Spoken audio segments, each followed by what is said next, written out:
লক্ষ কোটি লক্ষ কোটি লক্ষ কোটি তারার মাঝে যেমন একটি চাঁদ, আর সৃষ্টি কুলের মাঝে তেমন নবী মুহাম্মদ। সুবহানাল্লাহ।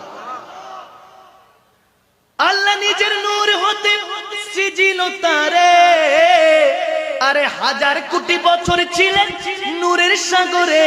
তিনি কায়নাতের মূল নবী মুহাম্মদ রাসূল, যার কারণে সৃষ্টি হলো তামাম মাখলুকাত।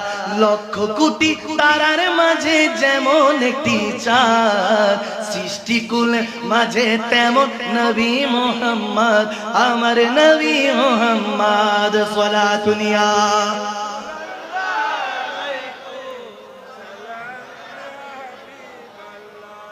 কুম সালাতুনিয়া রাসূল